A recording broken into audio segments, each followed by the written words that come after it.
El Adviento como preparación para las venidas de Jesús.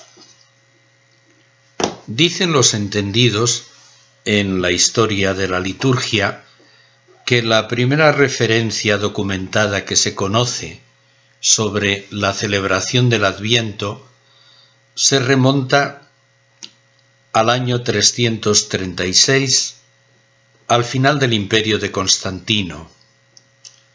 Como es sabido, Constantino procuró primero tolerancia religiosa para los cristianos y después les otorgó su favor.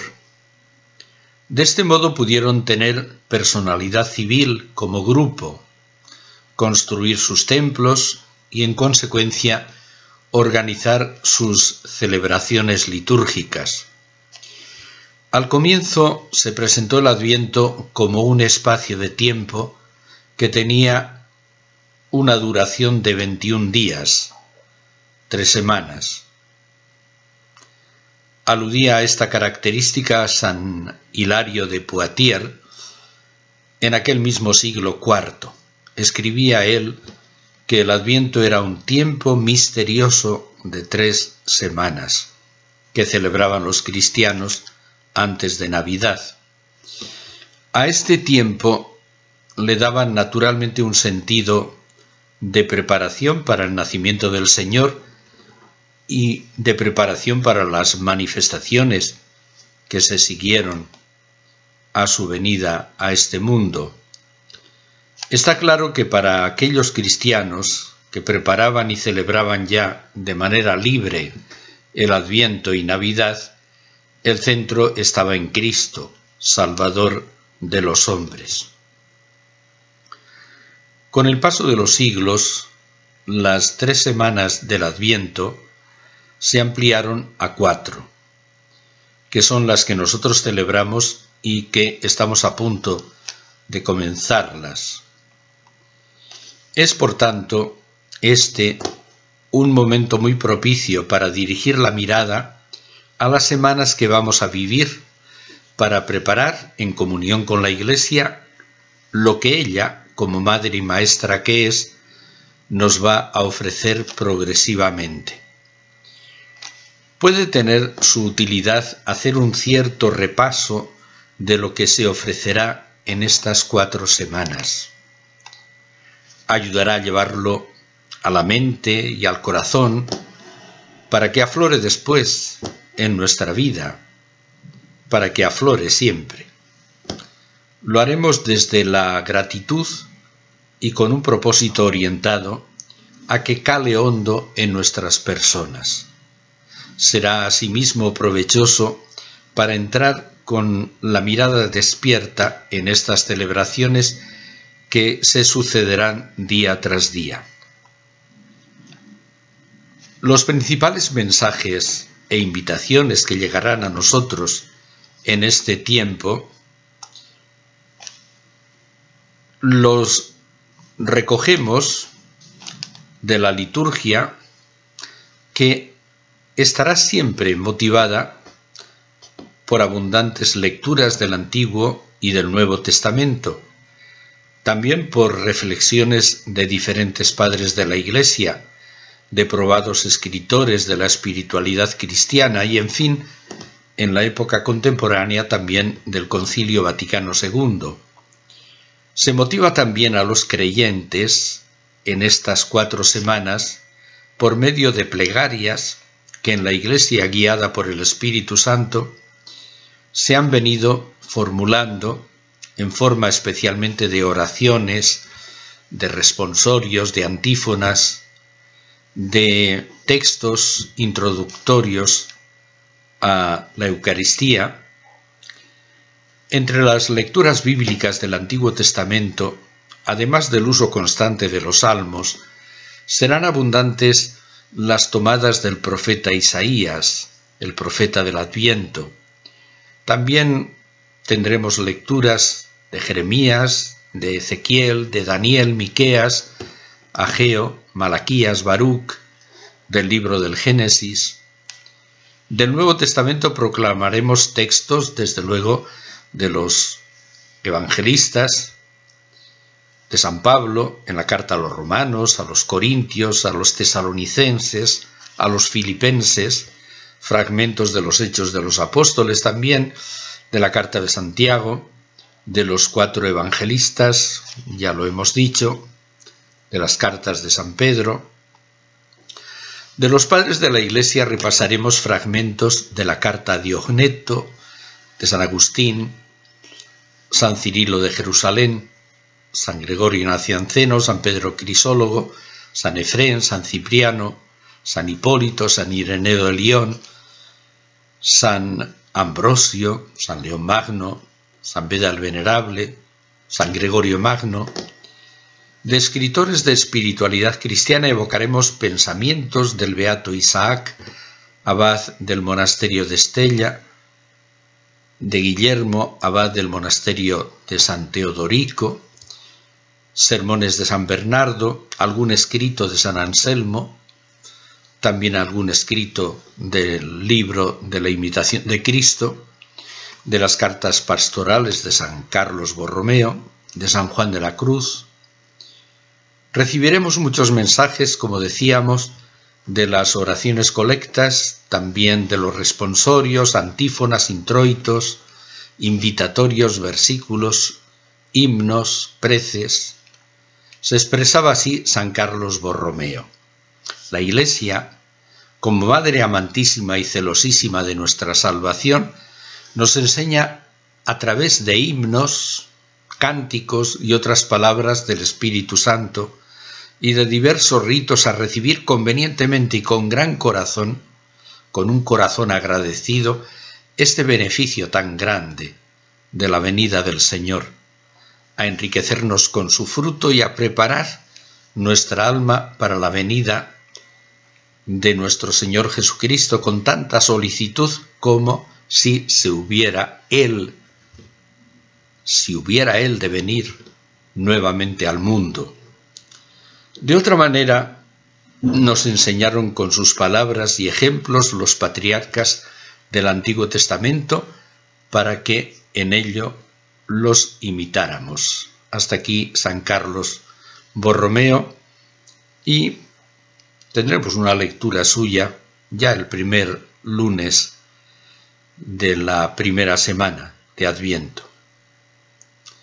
Si nos preguntamos ahora acerca del contenido de los principales mensajes que nos ofrecerán estas 4 semanas, puede decirse que todos los textos con los que Dios mediante oraremos en la liturgia del Adviento se han centrado en Cristo presentado como Salvador que va a venir, como Salvador que está viniendo. De cara a esta venida se nos exhortará a preparar el alma para recibirlo.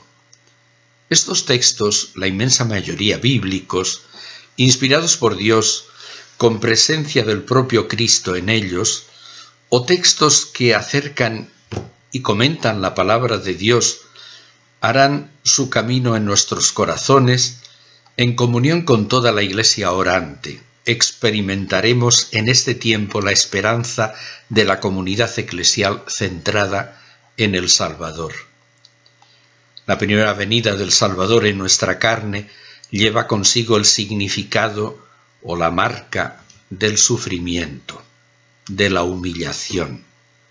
Su descenso es silencioso en la primera venida, como la lluvia sobre el vellón, envuelto en pañales en el pesebre.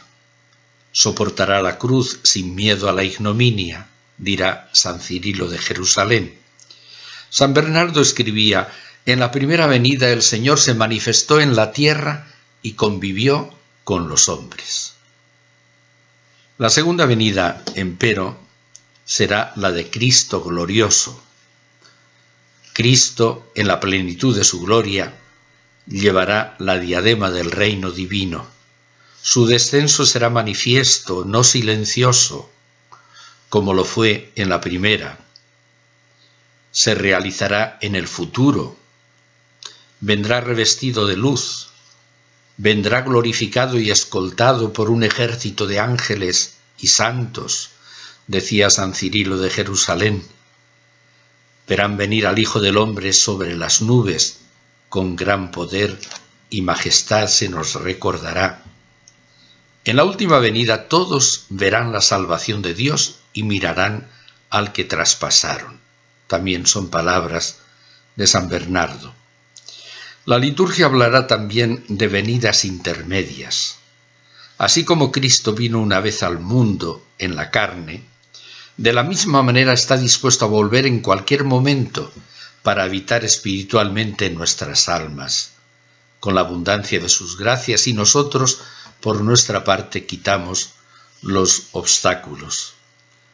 San Carlos Borromeo decía así: la venida intermedia es oculta, y en ella sólo los elegidos ven al Señor en lo más íntimo de sí mismos, y así sus almas se salvan. Otro mensaje se nos dará para vivir con verdad este Adviento ya a la puerta, como estamos. El Salvador nos es dado por medio de María. Cantaremos con gozo de este modo en las variadas antífonas de las 4 semanas. Los profetas anunciaron que el Salvador nacería de la Virgen María. El ángel Gabriel dijo a María: alégrate, llena de gracia, el Señor está contigo, bendita tú entre las mujeres. Repetiremos en las antífonas de las horas intermedias. Dijo María: ¿qué saludo es este que me turba? Voy a dar a luz al Rey sin romper los sellos de mi virginidad.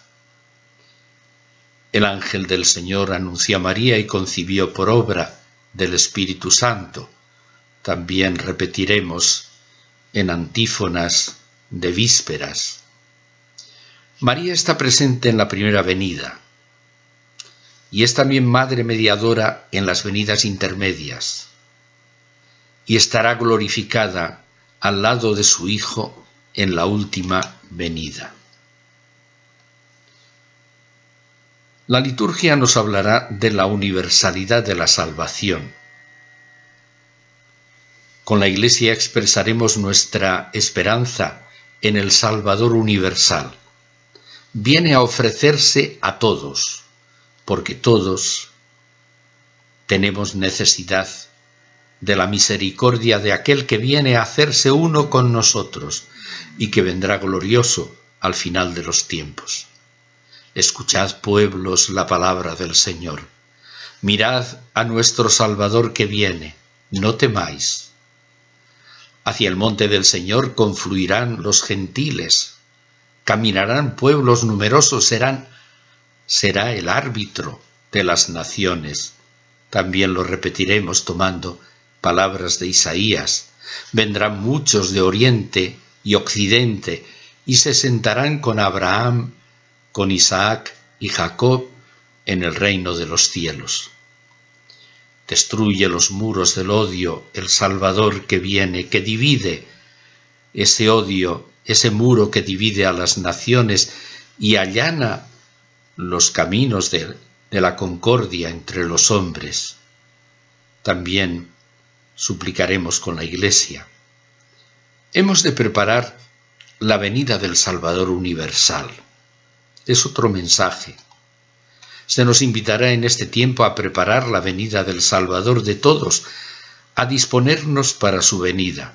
Es necesario que toda persona se prepare para la venida del Señor, exclamaba San León Magno.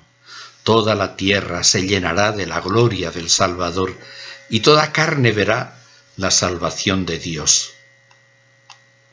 Proclamaremos la esperanza en el reino que ha de venir y confesaremos que el Mesías es un rey que viene a reunir a todos los pueblos en un único reino donde todos servirán con él a Dios. Este rey es una sola cosa con el pueblo sobre el que reina. Por ello se invita a toda la humanidad a solidarizarse con su venida. Prepara, Señor, oramos, en nuestros corazones un camino para tu palabra que ha de venir. Así tu gloria se manifestará al mundo por medio de nosotros. La preparación hemos de realizarla en clima de oración, se nos exhorta a ello, para que cuando llame a la puerta nos encuentre velando en oración y cantando su alabanza. Lo decimos en una de las oraciones que repetiremos durante toda una semana. Nos exhortará San Anselmo con estas palabras: dedícate algún rato a Dios y descansa siquiera un momento en su presencia. Entra en el aposento de tu alma. Excluye todo, excepto a Dios, y lo que pueda ayudarte para buscarle. Y así, cerradas todas las puertas, vete en pos de Él. Di, pues, alma mía, di a Dios: busco tu rostro, Señor, anhelo ver tu rostro.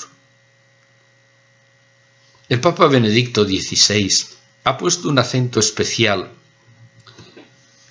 en su reflexión sobre las venidas o advientos del Señor, y lo ha hecho en su condición, en su conocida obra Jesús de Nazaret. En el tomo segundo de esta obra se encuentra un tratamiento no sólo de la primera y de la segunda venida de Jesús, sino también de las venidas intermedias, como también indicaba San Bernardo en sus sermones.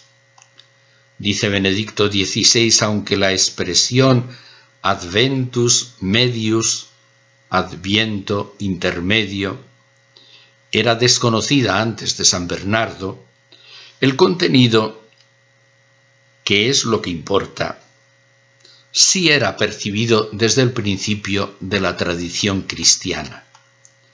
A este respecto puede acudirse a unas palabras muy iluminadoras del Papa Benedicto XVI en la citada obra. Escribía así: hay también otras modalidades, se refiere a las venidas intermedias de Jesús, modalidades que hacen época. El impacto de dos grandes figuras, Francisco y Domingo, entre los siglos XII y XIII, ha sido un modo en que Cristo ha entrado de nuevo en la historia, y lo ha hecho haciendo valer de nuevo su palabra y su amor. Un modo con el cual ha renovado la Iglesia y ha impulsado la historia hacia sí.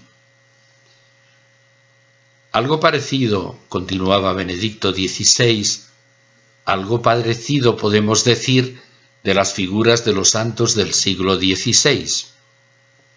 Teresa de Jesús, Juan de la Cruz, Ignacio de Loyola, Francisco Javier, llevan consigo nuevas irrupciones del Señor en la historia confusa de su siglo, que andaba a la deriva, alejándose de él. Su misterio, su figura, aparece nuevamente, y sobre todo se hace presente de un modo nuevo su fuerza, que transforma a los hombres y plasma la historia. Por tanto, se preguntaba el Papa Benedicto, ¿podemos orar por la venida de Jesús? ¿Podemos decir con sinceridad, Maranatá, ven Señor Jesús? Sí, respondía, podemos y debemos. Pedimos anticipaciones de su presencia renovadora del mundo. En momentos de tribulación personal le imploramos, ven Señor Jesús y acoge mi vida en la presencia de tu poder bondadoso. Le rogamos que se haga cercano a los que amamos o por los que estamos preocupados. Pidámosle que se haga presente con eficacia en su Iglesia y ¿por qué no le pedimos también que nos dé hoy nuevos testigos de su presencia, en los que Él mismo se acerque a nosotros? Y esta oración, que no apunta directamente al fin del mundo, pero que es una verdadera súplica de su venida, conlleva toda la amplitud de aquella oración que Él mismo nos ha enseñado. Venga a nosotros tu reino. Ven, Señor Jesús. Más adelante, el Papa Benedicto dirigía su mirada a la conclusión del Evangelio según San Lucas. Jesús llevó a los suyos cerca de Betania. Levantando las manos, los bendijo, y mientras los bendecía, se separó de ellos subiendo al cielo. Jesús se va bendiciendo, pero permanece en bendición. Sus manos quedan extendidas sobre este mundo. Las manos de Cristo que bendicen son como un techo que nos protege, pero son al mismo tiempo un gesto de apertura que desgarra el mundo para que el cielo penetre en la tierra y así llegue a ser en él, Jesús, una presencia. En el gesto de las manos de Jesús que bendicen se expresa la relación duradera de Él con sus discípulos, con el mundo entero. En el marcharse, Él viene para elevarnos por encima de nosotros mismos y abrir el mundo a Dios. Por eso los discípulos pudieron alegrarse cuando volvieron de Betania a casa. Por la fe sabemos que Jesús, bendiciendo, tiene sus manos extendidas sobre nosotros. Esta es la razón permanente de la alegría cristiana. Apoyado en la liturgia como lo hace siempre, el Papa Ratzinger recuerda que el adviento de Jesús es una venida siempre presente. Mirad, Dios viene en presente. Anunciad a todos los pueblos y decidles, mirad, Dios viene, viene nuestro Salvador. Es una oración que se realiza siempre, siempre está ocurriendo y esta acción siempre ocurrirá también en el futuro. Y es que las acciones de Dios son un eterno presente, porque uno de los atributos de la divinidad es la inmutabilidad. Resuena como un llamamiento saludable que se repite con el paso de los días, de las semanas, de los meses. Despierta, recuerda que Dios viene, no ayer, no mañana, sino ahora, hoy. El único verdadero Dios, el Dios de Abraham, de Isaac y de Jacob. No es un Dios que está en el cielo desinteresándose de nosotros y de nuestra historia, sino que es un Dios que viene. Es un Padre que nunca deja de pensar en nosotros, añade el Papa Benedicto, y que, respetando totalmente nuestra libertad, desea encontrarse con nosotros y visitarnos. Quiere venir, vivir en medio de nosotros, permanecer en nosotros. Viene a ser solidario con todos, porque desea liberarnos a todos del mal y de la muerte, de todo lo que impide nuestra verdadera felicidad. Dios viene a salvarnos. Los padres de la Iglesia explicaban que la venida de Dios, continua y, por decirlo así, connatural con su mismo ser, se concentra en las dos principales venidas de Cristo, la de su encarnación y la de su vuelta gloriosa al fin de la historia. Pero están, como decíamos, las venidas intermedias. El tiempo del Adviento se desarrolla entre esos dos polos. En los primeros días se subraya la espera en la última venida del Señor. En cambio, al acercarse la Navidad prevalecerá la memoria del acontecimiento de Belén, para reconocer en él la plenitud del tiempo. María es el modelo acabado de cómo vivir la venida intermedia de Jesús al alma, la venida de la encarnación espiritual. Llevó en su corazón al Verbo hecho carne. Así cada una de las almas y toda la Iglesia están llamadas en su peregrinación terrena a esperar a Cristo que viene y que está en medio de nosotros, a acogerlo con fe y amor siempre renovados. La Iglesia ayuda a la humanidad a salir al encuentro del Señor que viene. Lo hace, ante todo, pero no solo, con la oración. También con las obras buenas, que son esenciales y que son inseparables de la oración, como recuerda la súplica central del primer domingo de Adviento, que comenzaremos a rezar a partir de las primeras vísperas ya del sábado. Dios Todopoderoso, aviva en tus fieles, al comenzar el Adviento, el deseo de salir al encuentro de Cristo que viene, acompañados por las buenas obras, para que, colocados un día a su derecha, merezcamos poseer el reino eterno.